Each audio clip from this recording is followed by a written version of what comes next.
What if the only person capable of saving $1 billion deal was the one no one ever noticed? What if the answer everyone was searching for belonged to the man the world had learned to overlook?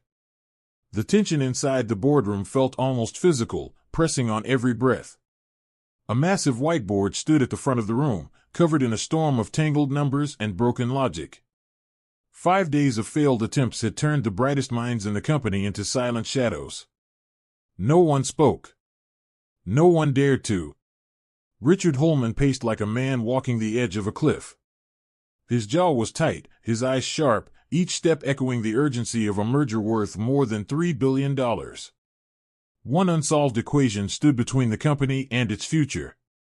5 days and not a single breakthrough. Outside the glass walls, Chicago pulsed with normal life. Inside, the air felt trapped, heavy, almost suffocating. And then a figure appeared in the doorway. A worn blue uniform. Cleaning gloves tucked into a back pocket. A man no one had called, no one had even looked at that morning. He moved quietly, as if trying not to disturb the storm in the room, but his eyes found the whiteboard with a surprising familiarity, the kind you don't learn from watching others but from living inside the logic itself. He hesitated only a moment before speaking. "Excuse me. Mind if I give that equation a try?"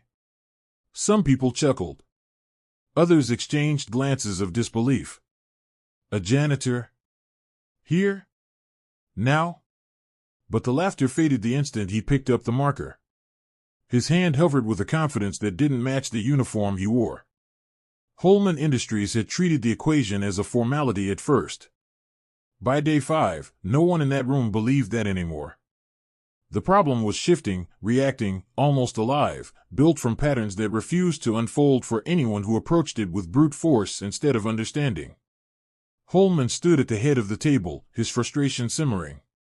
5 days and not one solution. 5 days of analysts and engineers running simulations that only made the problem more elusive. One engineer finally spoke. "Sir, the equation behaves differently each time. It's not just logic. It reacts. It adapts." Holman's voice cut through the silence. "It's math. It shouldn't have feelings." But even he sensed something was different, something beyond the usual language of numbers. Outside the room, a cleaning cart rolled quietly past the glass walls. Franklin Davis paused for barely a heartbeat, but in that brief moment the equation on the board pulled at him with a familiar force. It stirred something buried deep within him, something he thought he had lost forever. He looked once more at the whiteboard before moving on. And as he returned to his routine, emptying bins and wiping surfaces no one would ever thank him for, the symbols kept echoing inside his mind. Not as problems. As invitations. For the first time in years, Franklin felt a spark he feared had died with Cassandra. A spark of recognition. A spark of purpose. He kept cleaning. But the equation would not let him go. Before we continue, if you haven't done it yet, take a moment to subscribe to the channel. More powerful stories are waiting for you, and trust me, you won't want to miss what comes next.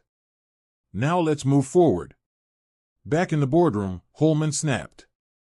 "I don't want another excuse. I want a solution by end of day." He stormed out, brushing past Franklin without even noticing the man who had stepped aside for him. "Sorry, sir," Franklin murmured softly. Holman didn't respond. But Franklin turned his head, just long enough to look again through the glass. The equation was still there. Still waiting.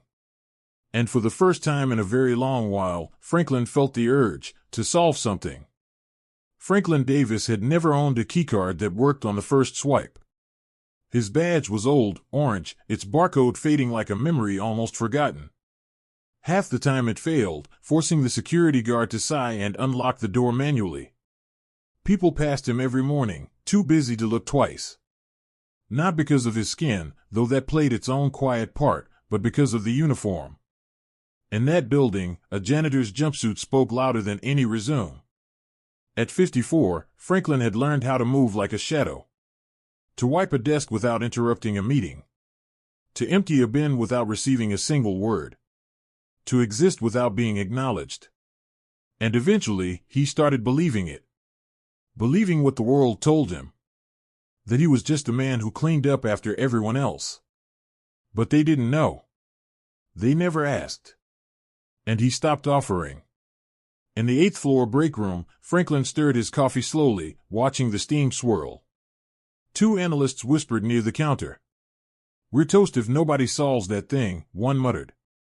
"I heard it came from some Russian professor, completely out of left field. If even Kramer can't crack it, we're done." Franklin didn't speak. But he knew that language. He recognized those references. He understood the thinking behind the problem. Because years ago, he wasn't pushing a mop. He was pushing minds. Professor Davis, they used to call him. Lecturer in applied mathematics at 2 community colleges in North Carolina. Guest speaker at Hampton University. Published. Respected. Focused. Until life shifted. Until loss arrived. His wife, Cassandra, passed after a long, brutal battle with cancer. He left everything to care for her. And when she was gone, he couldn't return. The classrooms were too heavy, too full of memories. So he chose silence. And over time, the world forgot who he was. Eventually, so did he. But that equation, it had reignited something. A long quiet room inside him had flickered back to life. That night, while the building emptied out, Franklin volunteered for the night shift. He cleaned the usual floors, but when he reached the 12th, he paused at the boardroom. The room was dark. Empty. The equation glowed faintly under the last overhead light. He stepped inside. Carefully. Quietly. He pulled from his pocket a folded page filled with notes he'd scribbled at home. Formulas. Fragments.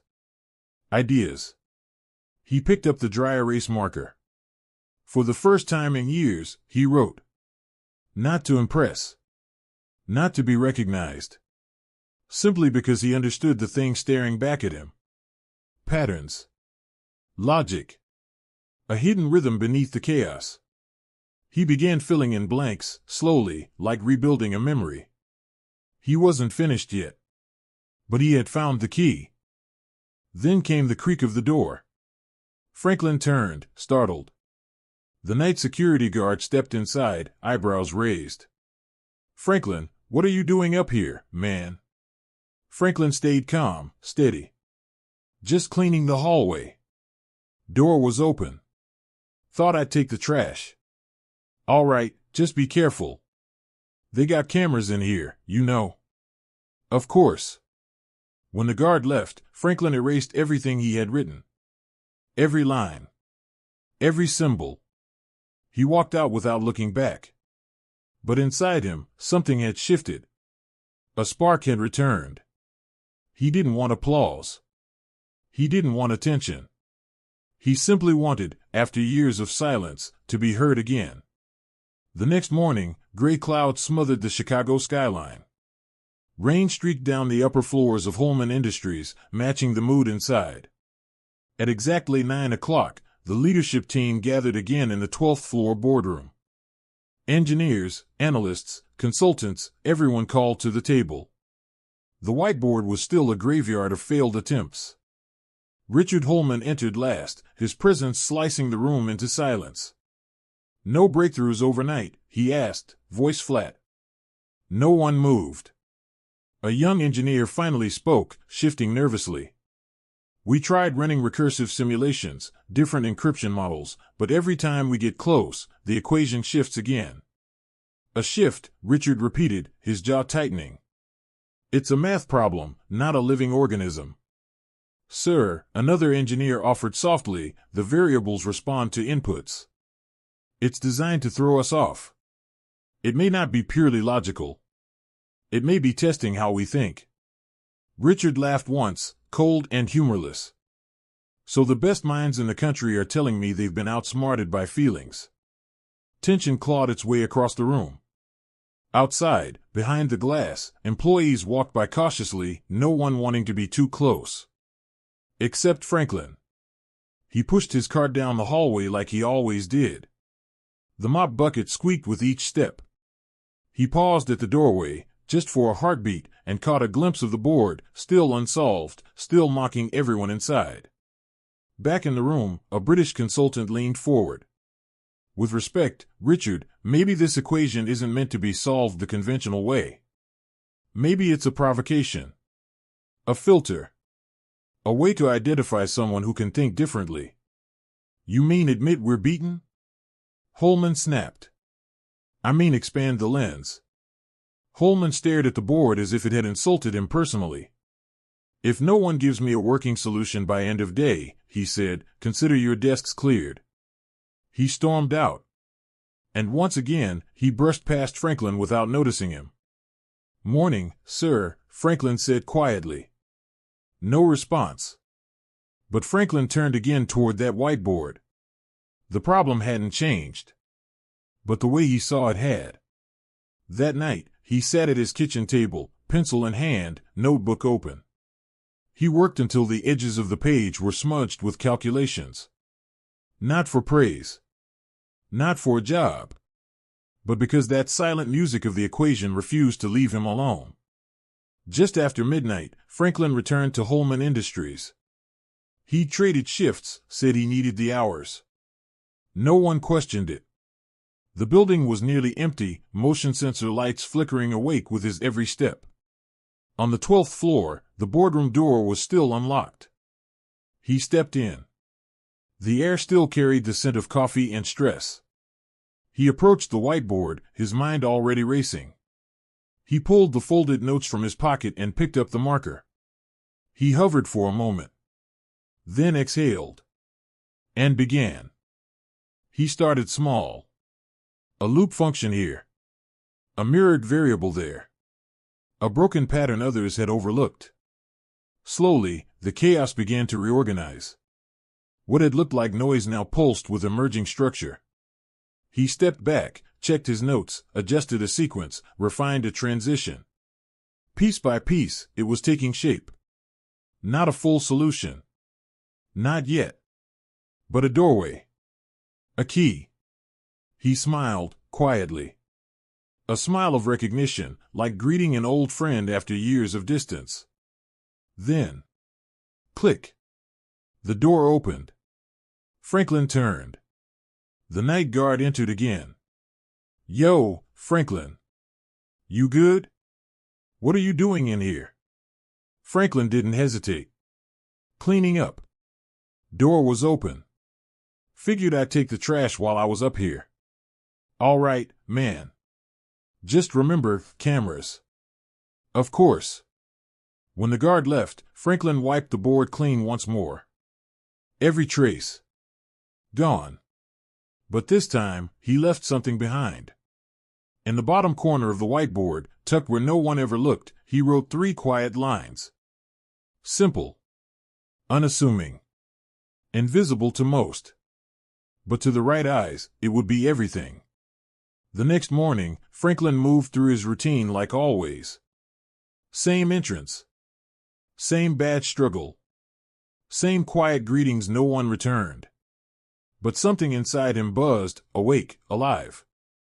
Around noon, the office pulsed with tension again. Holman had called an emergency follow-up meeting. Final attempt. Final chance. Franklin happened to be collecting trash just down the hallway when someone stepped out for coffee and left the conference door ajar. He lingered.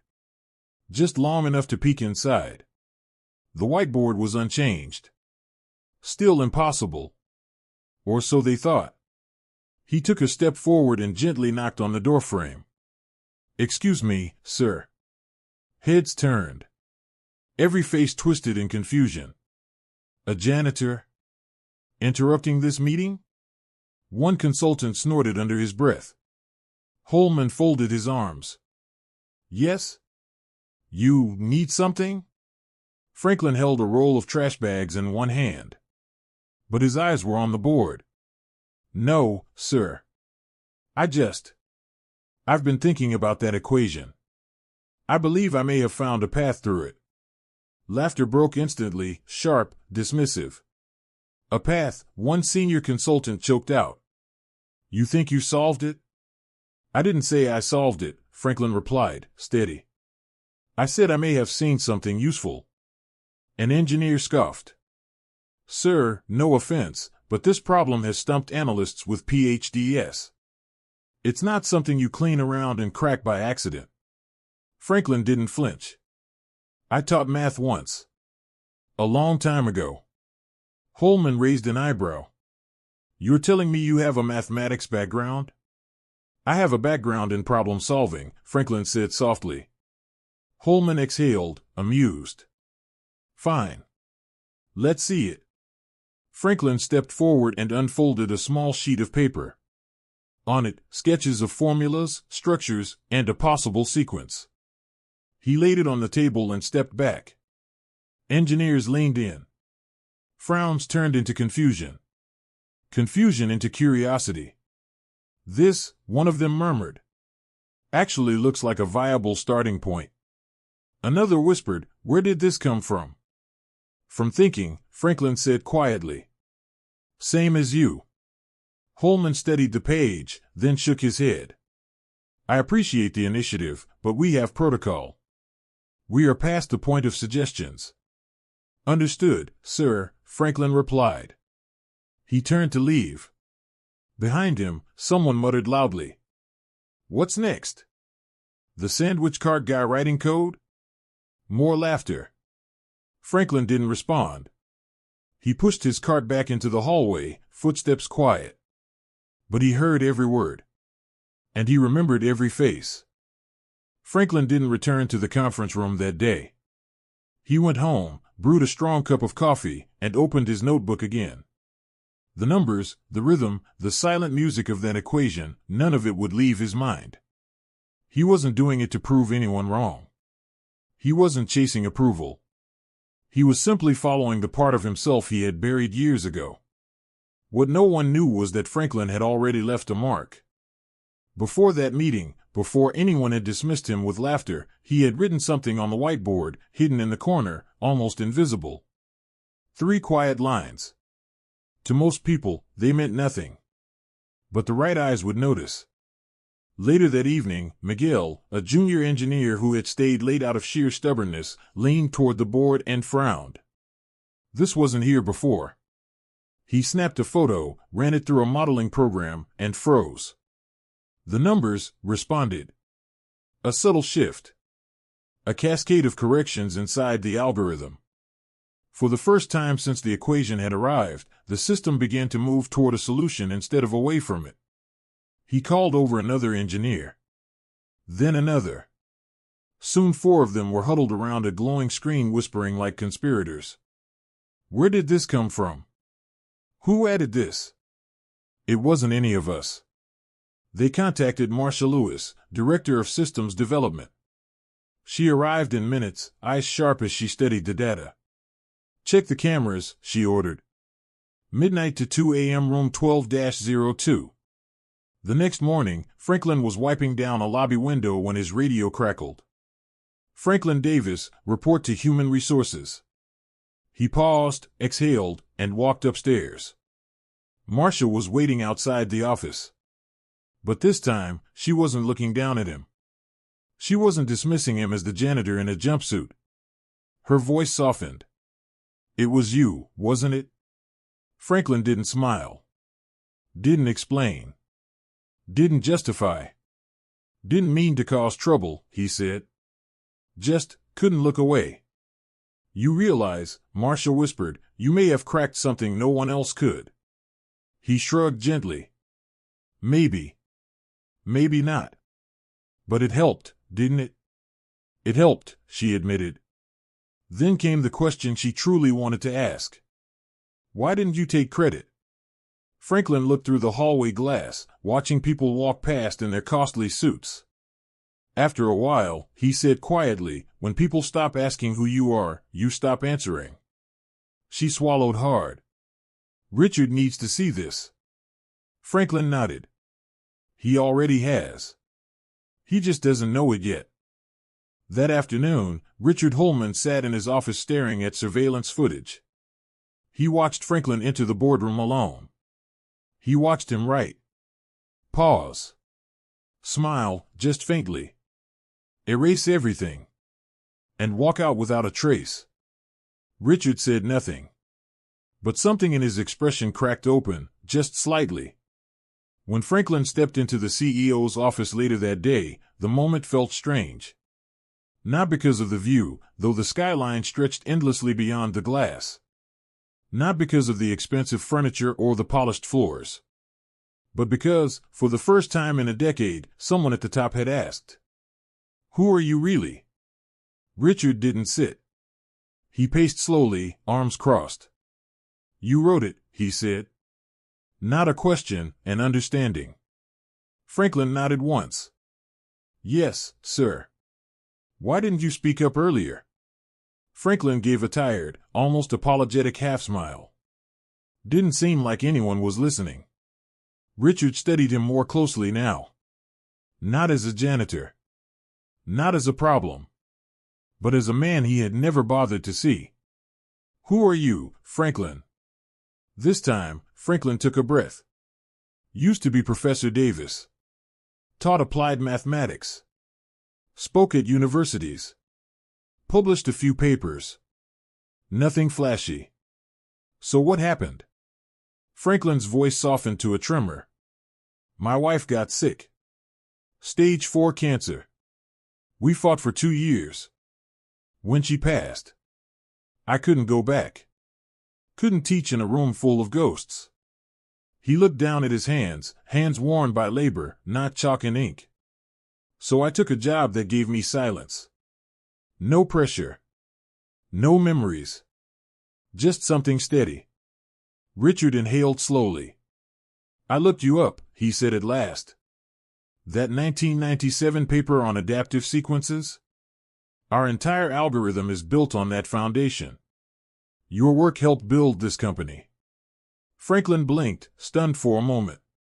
Funny how the world forgets. You could have demanded recognition, Richard continued. You could have taken credit. Why didn't you? Franklin met his eyes. I didn't help to be seen. A quiet pause. I helped because the problem needed solving. Silence filled the room. But this time, it wasn't the hostile kind. Finally, Richard asked the question that would change everything. Would you join the team? Officially. Full-time. Title, salary, authority. Franklin leaned back slightly. I'm not looking for a promotion, Mr. Holman. I'm looking for purpose. If this company is ready to listen, really listen, to people it used to walk right past, then yeah, I'll stay. Richard extended his hand. Then let's start fresh. Franklin shook it. Not out of obligation, but out of long overdue respect. Word spread quickly through the building, moving faster than any memo or email ever could. The janitor who had solved the unsolvable equation was now working upstairs, in an actual office, with an ID badge that granted more than access to supply closets. Some people applauded quietly. Some stared. Others felt threatened in ways they couldn't admit out loud. Franklin noticed all of it. The looks that lingered a little too long, the whispers that stopped the moment he entered a room, the way a few colleagues stiffened as if intelligence were a finite resource he was now stealing from them. But he kept moving with the same calm rhythm he'd had pushing his cleaning cart, except now he carried ideas instead of trash bags. Ed Kramer was the most unsettled of all. Princeton-educated, confident, used to being the smartest man in every meeting, he watched Franklin as though the man were a walking contradiction. One afternoon in the break room, Kramer leaned against the counter, arms crossed, voice dripping with a polite kind of hostility. So what exactly do you do now? Franklin didn't flinch. Same as you, he said, stirring his coffee, try to make sense of the chaos. Kramer smirked, but the room felt the shift. It was subtle, but undeniable. Franklin didn't dominate meetings. He didn't interrupt. He listened first, always. But when he finally spoke, the room listened back. His clarity cut through noise effortlessly, and that scared people who were used to being unquestioned. During one session, Kramer presented a recursive glitch in their encryption protocol, something he had been wrestling with for 2 weeks. He walked the team through his complex approach, dense and winding. When he finished, Franklin raised his hand gently and outlined a simpler correction, a cleaner path through the logic. The room went silent as the realization settled that Franklin's solution worked perfectly. Kramer forced a tight smile. Interesting approach. A bit oversimplified, but worth testing. It wasn't oversimplified. And everyone knew it. A few days later, Franklin received an unexpected call to Human Resources. An anonymous complaint had been filed accusing him of accessing restricted files without clearance. Confusion washed over him until Marcia explained the truth. His system profile still listed him as operations. His access hadn't been updated. Marcia's frustration echoed through the office. "You're being set up, Franklin.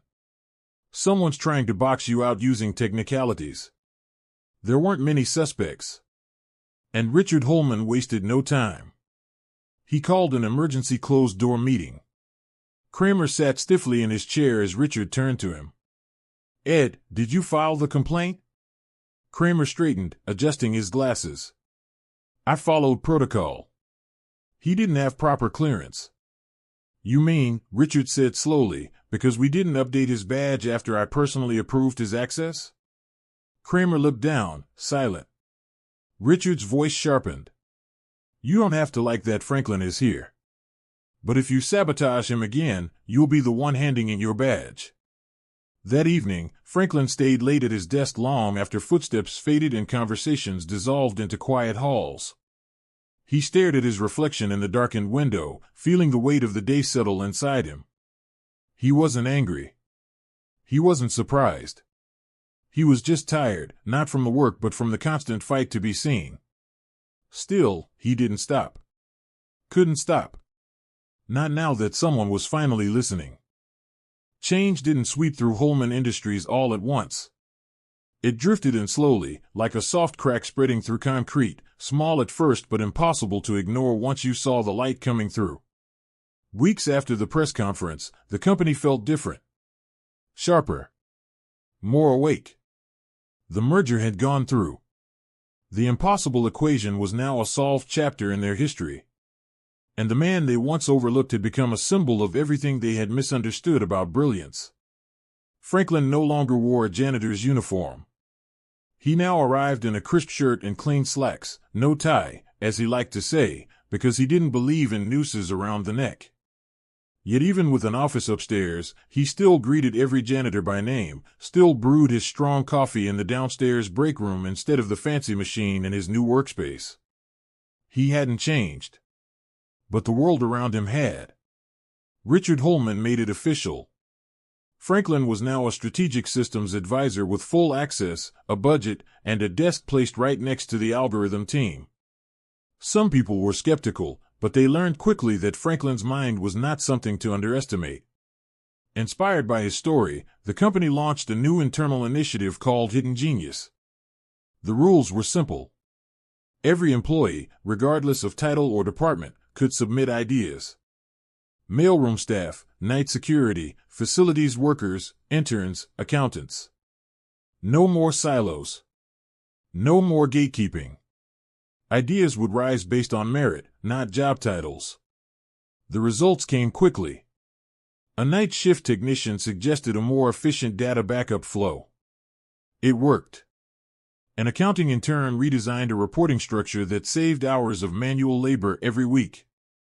The culture was shifting. Not instantly, but steadily. Franklin was asked to give the opening talk at the program's launch. He stepped onto the stage, facing a room filled with suits and uniforms alike. He paused, letting the moment breathe. "The problem isn't lack of intelligence," he said. "It's lack of permission to use it." Silence followed, then a wave of applause that filled the room with something close to hope. Even Kramer was there, listening, absorbing, recalibrating his beliefs one subtle expression at a time. A few weeks later, Richard pulled Franklin aside. I want to start a scholarship in your wife's name, he said quietly. You said she believed in you. I'd like to honor that. Franklin felt the air leave his chest. Cassandra had believed in him during every storm, during every failure, during every quiet moment life had tried to erase him. Now her name would open doors for others. Richard extended his hand again. This time it wasn't business. It was gratitude. Down in the main lobby, the company installed a plaque. A photograph of Franklin beside a whiteboard. Under it were the words, "Can I help you with that equation?" People stopped to look at it every day. Some smiled. Some reflected. Some simply stood, considering the weight of the story behind those words. And Franklin continued his routine. Lunch outside. Notebook open. Eyes observant. He wasn't chasing power or prestige. He was building bridges. He was reminding the world that brilliance doesn't wear a single uniform. That worth doesn't come from titles. That sometimes the person you ignore is the one carrying the answer you've spent years searching for. One quiet afternoon, Franklin sat at the outdoor terrace with his notebook open, the pages filled with scribbles, arrows, fragments of ideas still swirling from the chaos of the months before. His coffee had grown cold beside him, but he didn't mind. For the first time in years, his mind felt free again, not weighed down by grief, not trapped behind the silence he had wrapped himself in after Cassandra's death. He was thinking, truly thinking, and it felt like breathing. He heard a hesitant voice behind him. "Mr. Davis, sir, sorry to bother you." A young intern stood nearby, notebook clutched to his chest, eyes darting nervously between Franklin and the ground. Franklin gestured to the empty seat. "Come on, sit. Let me see what you've got." The intern opened his notebook, revealing sketches of nonlinear systems, equations half-formed, logic trails that bent in unexpected ways. It was messy, but it was alive. Franklin studied it, tracing one line with his finger. "You came up with this yourself?" The intern swallowed. "Yes, sir. I mean, I don't know if it makes sense. No one's taking me seriously here. I feel like I'm always just in the background." Franklin closed the notebook gently and handed it back. "You know," he said, "I spent 10 years in the background. That doesn't mean you don't belong at the table. Sometimes you just have to bring your own chair."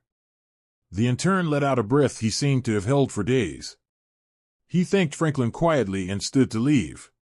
Before he walked away, Franklin called after him. "Keep showing up. Sooner or later, they'll have to listen." They shared a small smile, and the young man walked off with a little more confidence than he'd arrived with. Later that day, Franklin walked past the old maintenance room, the one where he had spent so many quiet mornings pushing carts and organizing supplies. He paused at the doorway, looking in at the rags, the tools, the walls that still remembered the version of him the world had once accepted without question. He stepped inside, picked up a dry erase marker, and wrote on the faded wallboard in the corner. The world uses the wrong ruler to measure worth. Just a single line. No signature.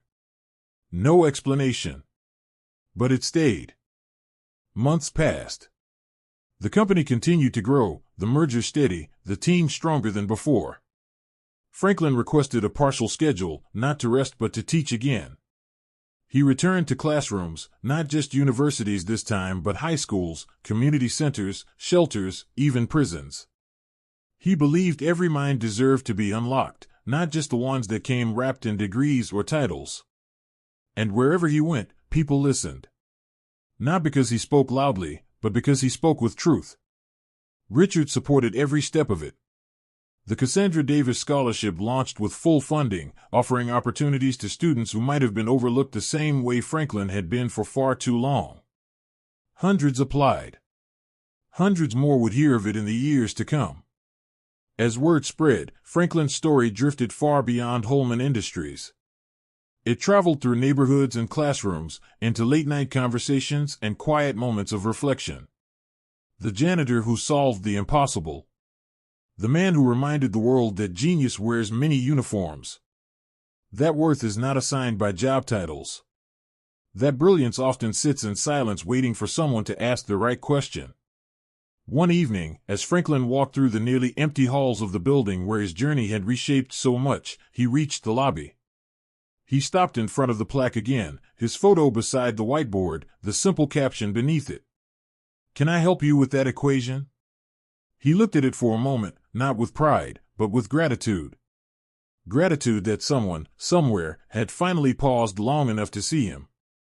Gratitude that he had found his voice again after years of burying it beneath grief and routine. He stepped outside into the soft evening air, notebook in hand. He didn't know what problems tomorrow would bring. He didn't know who he would teach next or which mind he might help unlock. But he knew one thing with absolute clarity. He had purpose again. And purpose, once rediscovered, is a force that refuses to fade.